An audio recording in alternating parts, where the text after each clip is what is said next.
Você já ouviu falar sobre a história de Jacó e Esaú, seu irmão? O que a Bíblia diz sobre o perdão, parte 14? Essa história fala muito sobre perdão pra gente. Jacó e Esaú eram irmãos gêmeos, filhos de Isaac, que eram netos de Abraão.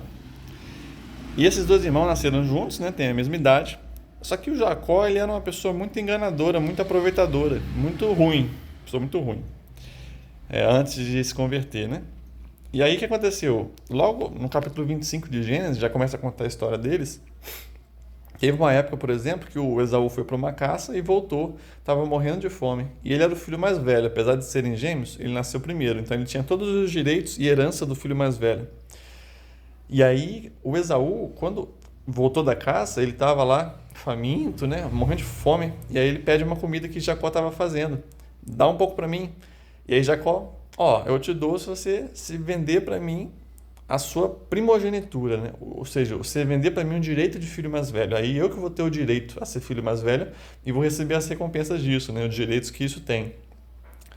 Naquela época tinha disso. E aí o Esaú concorda. Não, mas eu estou morrendo de fome. Se eu não comer agora, o que me vale esse direito de filho mais velho? E aí ele entrega o direito dele de filho mais velho por causa de um prato de comida. E Jacó se engana Esaú, né? E pega esse direito dele. Mais tarde, quando Isaac já estava próximo a morrer, o pai deles, Esaú, né, que era o filho mais velho, Isaac chama ele para abençoar ele antes de morrer. E dá a bênção para ele como filho mais velho, que ele ia ser mais forte, ia dominar e tudo mais. Aí o que acontece? Jacó, ele se disfarça. Eles eram gêmeos, né? Mas a voz era diferente, a pele era diferente, né? O Esaú era bem cabeludo, o Jacó era pele lisa, a voz era diferente, o cheiro era diferente. E o Isaac já não via mais, então ele estava cego, né? Era bem velho. E o Jacó, ele faz de uma certa forma que ele engana o pai dele, né? É mais ou menos assim, o Isaac pede para o Esaú caçar um animal e fazer para ele. E aí o Jacó, antes de Esaú chegar, ele vai lá, leva a comida, se veste com uns pelos assim, para parecer bem peludo, veste uma roupa de Esaú, que tem o cheiro dele, e assim ele faz passar pelo irmão dele. E assim ele recebe a bênção de filho mais velho com o irmão dele longe. E ele assim engana novamente o irmão dele. Quando o irmão dele volta, o pai Isaac fala: Olha, eu já abençoei o seu irmão, não tem mais como. Agora, né, a bênção que sobrou para você é menor. E aí ele fica furioso, Esaú.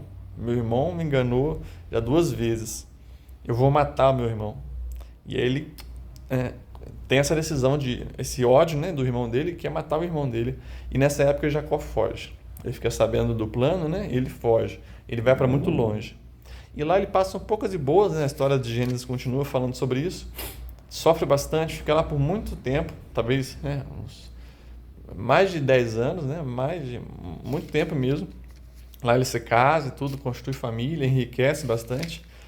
Ele sai sem nada e volta com muita coisa, né? Com muitos filhos, muitos bens. Ele tinha várias esposas também. E aí ele volta.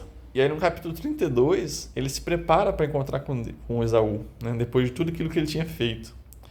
Ele, né, passa uma noite lá também com Deus, né, pedindo a bênção de Deus. E no capítulo 33, ele se encontra com Esaú. E aí ele manda, né, os presentes na frente. Então ele vê que o Esaú está chegando com uma tropa, com vários homens armados. E aí ele fica sabendo disso e o que ele faz? Ele divide o povo dele, né, a família dele, tinha família, tinha empregados, tinha animais, muita coisa. Era uma caravana. E ele manda os presentes na frente. E as mulheres com os filhos na frente, né? E aí com isso ele quer agradar o irmão dele, né? Apaziguar o irmão dele, porque o irmão dele queria matar ele, né? Quando ele saiu lá da casa dele. E aí quando ele encontra o irmão dele, para surpresa dele, ele abraça, falando no capítulo 33, versículo 4. Esaú correu ao encontro de Jacó e abraçou-se ao seu pescoço e o beijou, e eles choraram. E aí ele vê toda a família, né, de Jacó, tudo que Deus tinha dado para ele. Então é interessante, né? Essa história não fala explicitamente sobre perdão, mas ela passa muito essa ideia, né? O irmão dele podia matar Jacó naquela hora. E Jacó, ele se humilhou, né?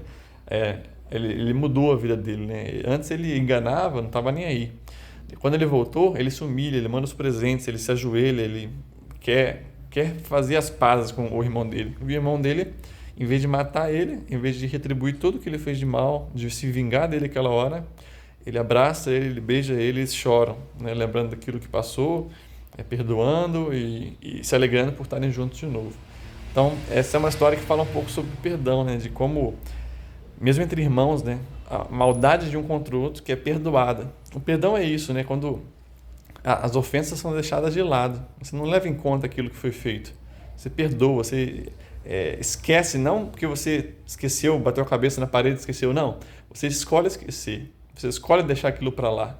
E aí você consegue ter relacionamento de novo com aquela pessoa, né? Relacionamento de perdão, de reconciliação, de amizade novamente. Então, uma história bonita aí pra gente levar em consideração e pensar. Talvez o seu irmão, talvez algum parente seu, seu pai, sua mãe, seu filho, ou até o amigo próximo, tenha falhado com você, pecado contra você, te traído, te enganado, roubado o que é seu. Mas você pode fazer como Esaú, né? E Jacó. Se você fez isso, você pode ser como Jacó, que buscou reconciliação, né? Se humilhou em busca do perdão. Ou se você foi injustiçado, né? Como Esaú foi, você pode perdoar e tratar bem e receber essa pessoa novamente, dando perdão para ela. Tá bom? Que Deus te abençoe e até a próxima.